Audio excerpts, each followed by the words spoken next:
I think what makes dealing with online cheating so difficult is the fact that it's really muddy.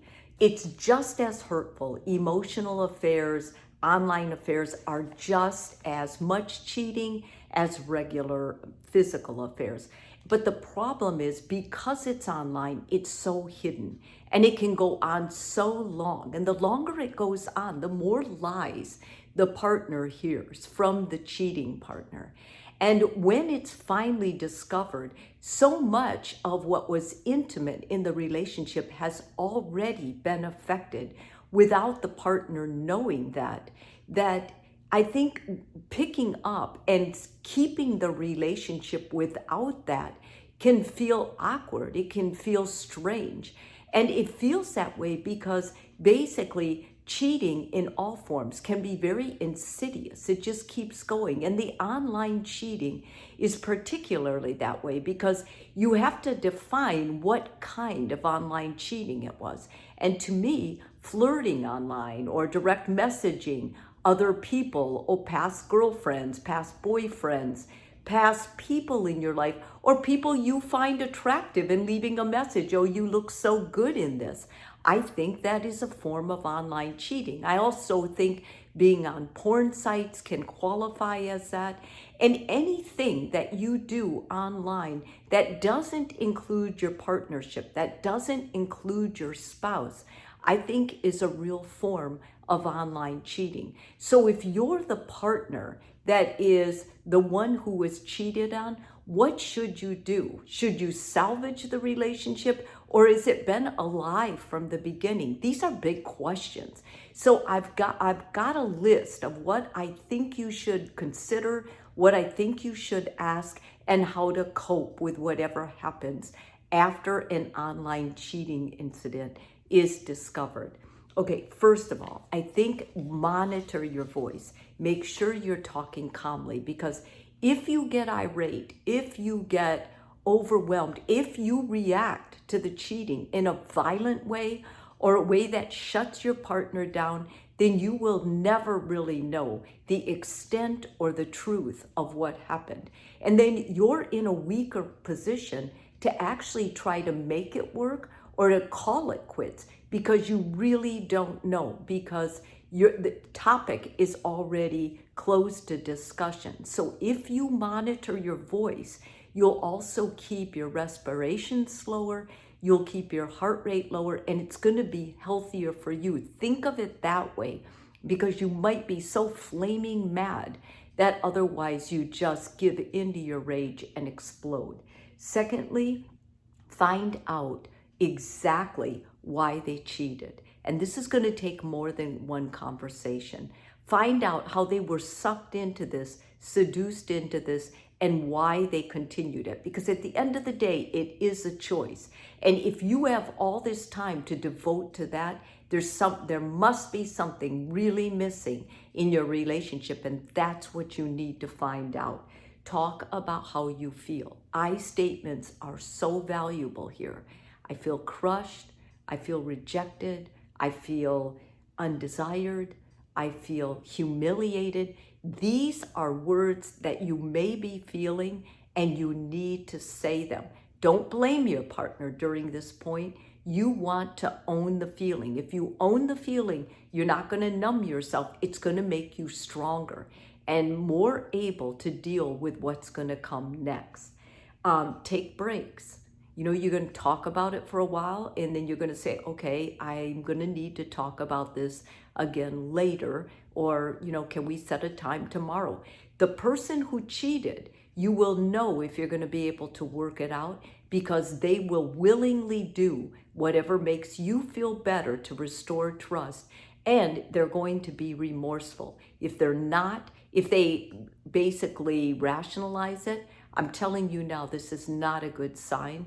And you have to be careful, because at the end of the day, you're protecting yourself and potentially any children you have. As much as you can, reinstate your boundaries. I thought we had a boundary about social media. I thought we both had passwords. Most of the time, when it's someone who is dating and cheating, Online, what you're going to find out is they have numerous passwords. They may share one with you, but believe me, they have a lot more. But when you're reinstating the original boundaries, it gives them an idea, a semblance of how far they have strayed from that. So the cheater themselves is coming to terms with it. It's a way for you to hold them accountable to the marriage, to the standards you set in place before this ever began, so that you guys can kind of help, that's going to help you come out of this. If the boundaries are set and the person that cheated can actually say, yes, I violated those boundaries and I'm really sorry and I need help. That's what you want to hear for this to actually continue. Ask for what you need. This is where you need to make a list. This is exactly what I need. I need all passwords. I need all facts on the table. I need to know that we're going to go to therapy. I need to know for sure that you're going to shut down, that we have a pact that we're both going to shut down together, that we go on any online platform as a team. We are a married couple. Things like this can be discussed with a therapist, and I think they should, because a lot of times at this point, you're so confused. You're so mistrustful that you don't think any kind of restoring of the trust is even possible. So it's going to be very important that you give this time, that you take your time to really process it. I'm talking months. And if you're talking to a therapist, that's only going to help you. It's going to help strengthen you. It's going to help you decide if this is something the two of you can really put back together, can make it better than it was before, less vulnerable to cheating than it was before. Don't assume you need to make a decision right away, because you don't. I've seen negotiations like this last months, and remember, this is your marriage. This is an important and really important partnership. You don't want to just throw it out of the window when you don't have all the facts, when you don't know what is possible, when you don't know what areas your partner feels lonely or avoidant, because those may be areas you're struggling too. And the marriage might have needed therapy from the very beginning, but this is like what manifested because it didn't.